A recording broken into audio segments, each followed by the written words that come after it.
हाय दोस्तों, मेरा नाम है Arjun Sahani and welcome to my YouTube channel Thespian Vibes. तो फ्रेंड्स, आज जो मैं वीडियो लेके आया हूँ इसमें मैं आपको बताने वाला हूँ कुछ गलतियाँ जो कि हम ऑडिशंस के टाइम पे करते हैं जिसे हमें नहीं करना चाहिए। तो चलिए इस वीडियो की हम शुरुआत करते हैं। तो दोस्तों, जो पहली चीज़ है वो बहुत ज़रूरी है, टाइम इज़ मनी। जो भी आपको ऑडिशन का टाइम मिला है उससे आप 10 या 15 मिनट पहले पहुँचे, क्योंकि होता ही है दोस्तों, अगर आप लेट पहुँचेंगे तो आपको उस जोन में आने में टाइम लगता है। आप सब कुछ जल्दी जल्दी करेंगे, आप जल्दी जल्दी भागेंगे, जल्दी जल्दी ऑडिशंस के लिए आएंगे, तो वो चीज़ बहुत आपको नुकसान देगी ऑडिशन देने के टाइम पे। इसका ध्यान रखना, जब भी आपको ऑडिशन का टाइम हो उससे 10 या 15 मिनट पहले पहुंचो। आपको स्क्रिप्ट मिल जाएगी, उसको आराम से प्रिपेयर करो, रिलैक्स होकर प्रिपेयर करो।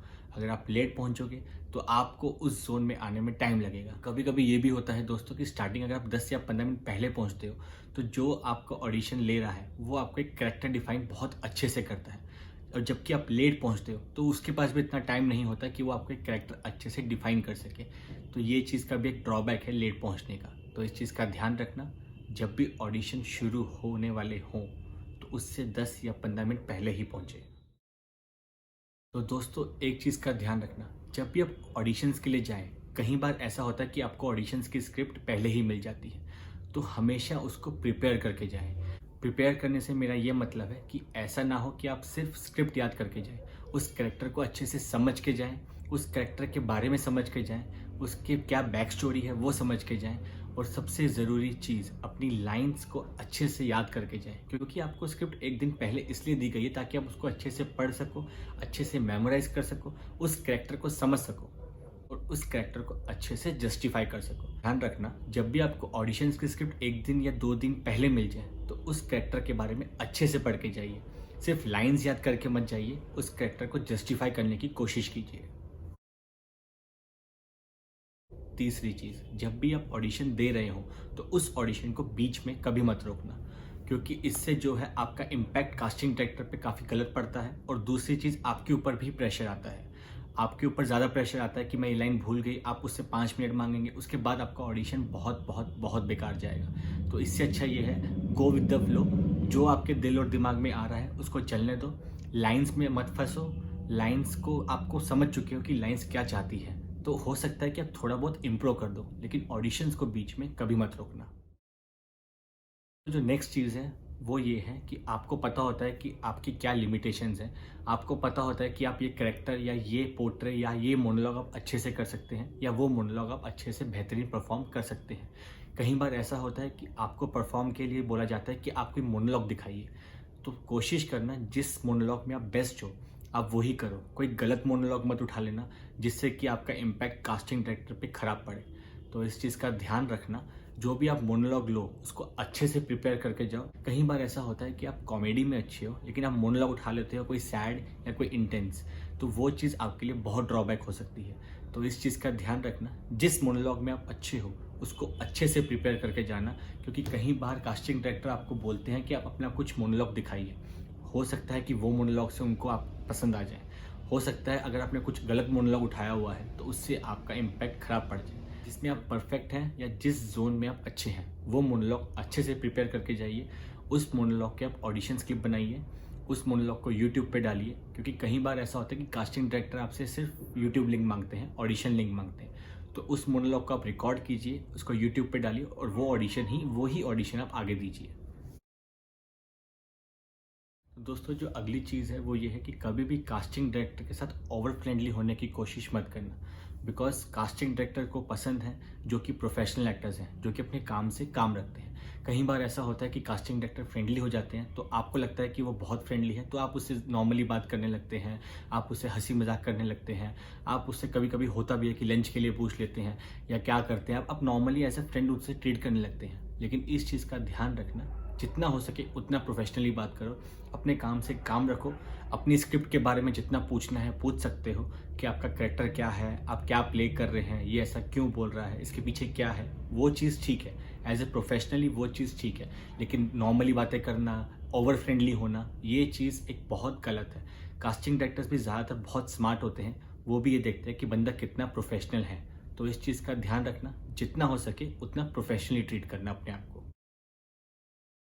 जो नेक्स्ट चीज़ है दोस्तों वो ये है कि अगर आप नर्वस हैं ऑडिशन से पहले, तो आप थोड़ा रिलैक्स होइए, वॉशरूम जाइए, रेस्ट रूम जाइए, अपने आप को रिलैक्स कीजिए, अपने आप को मोटिवेट कीजिए और फिर ऑडिशन के लिए एंटर होइए। और ऑडिशन जो है देते हुए नर्वस मत होना। दोस्तों अगर आप कास्टिंग डायरेक्टर के सामने नर्वस हो रहे हो तो आप 200-300 लोगों के सामने कैसे परफॉर्म करोगे।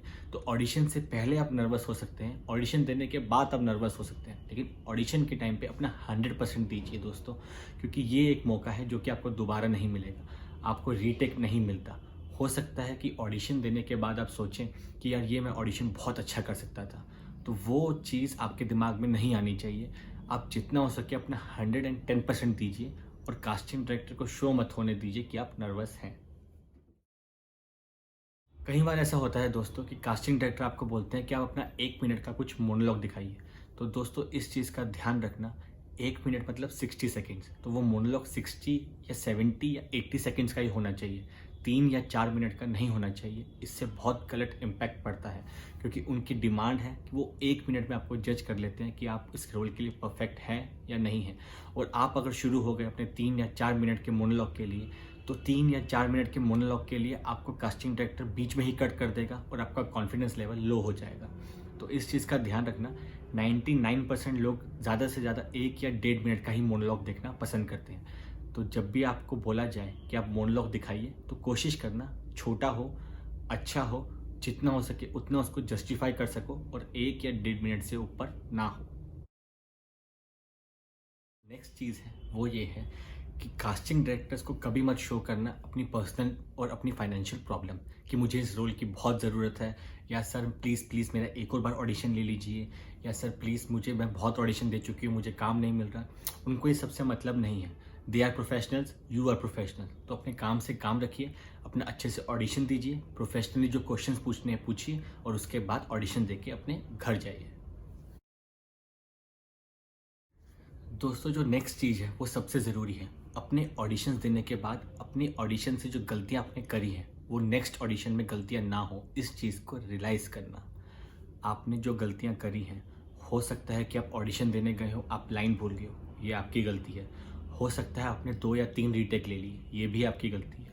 हो सकता है कि आप नर्वस थे, ये भी आपकी गलती है। तो इस चीज़ को अगले ऑडिशंस में गलतियाँ ना हो, ये चीज़ अवॉइड करना, इस चीज़ से गलतियाँ सीखना कि मैंने ये ऑडिशन में ये गलतियाँ करी हैं। तो सबसे बेस्ट तरीका है, ऑडिशन देने के बाद आप अकेले में कहीं बैठिए, घर जाइए, उस पे नोट डाउन कर, एक डायरी में नोट डाउन कीजिए कि मैंने यहाँ पे इस चीज़ का ऑडिशन दिया था, मैंने ये गलतियाँ करी हैं, इस गलतियों को मैंने दोबारा नहीं करना है, या नेक्स्ट ऑडिशन में ये गलतियाँ मैंने सुधारनी है।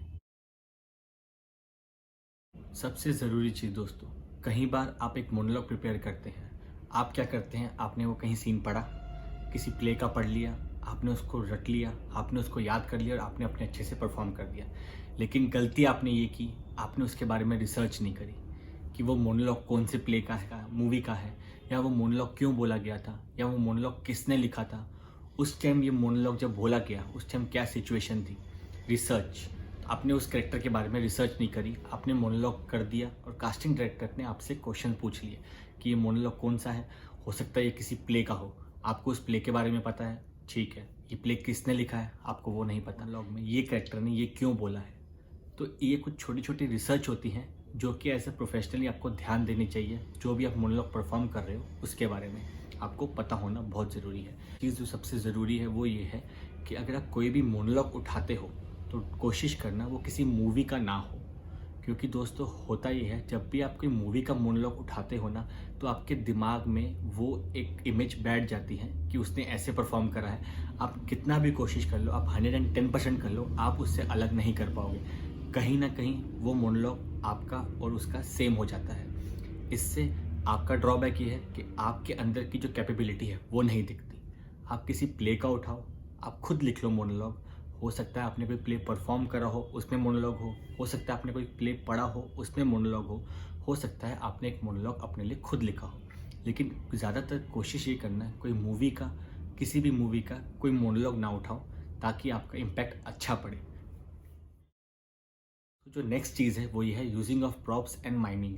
तो दोस्तों जब भी आप ऑडिशंस देने जाएं, प्रॉप्स को माइन मत करिए।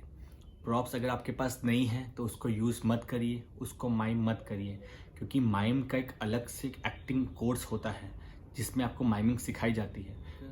माइम जो है एक्टर्स को बहुत डिस्ट्रैक्ट कर देती है अगर आप प्रोफेशनल एक्टर्स नहीं हैं तो हो सके जितना हो सके माइम मत करिए ऑडिशंस के टाइम पे, क्योंकि अगर आप माइम करने लग जाएंगे तो आप एक्टिंग भूल जाएंगे, और आप एक्टिंग करेंगे तो माइम की ज़रूरत नहीं पड़ेगी। क्योंकि कास्टिंग डायरेक्टर्स को बेसिकली देखना है कि आप एक्ट कैसे करते हैं, आप परफॉर्म कैसे करते हैं, क्योंकि अगर आप सेट पे जाएंगे तो आपको वो प्रॉप मिलेगा ही मिलेगा। तो आपकी एक्टिंग देखनी है, आपकी कैपेबिलिटी देखनी है, आपके फेस एक्सप्रेशंस देखने हैं, आपके आइज एक्सप्रेशंस देखने हैं, ना कि आपकी माइमिंग देखनी है। तो जितना हो सके माइम को अवॉइड करिए ऑडिशंस के टाइम पे, क्योंकि माइम और एक्टिंग एक साथ करेंगे तो आपकी एक्टिंग ख़राब हो जाएगी और माइम भी नहीं कर पाएंगे ढंग से। तो इट्स बेटर कि आप माइम को अवॉइड करिए और जितना हो सके उतना जो है रियल कीजिए। तो दोस्तों ये कुछ चीज़ें थी जो कि ऑडिशंस के टाइम पे हमें अवॉइड करनी चाहिए। होप इस वीडियो से आप लोगों को फ़ायदा हो। इसको जितना हो सके उतना शेयर कीजिए और मेरे चैनल को सब्सक्राइब कीजिए।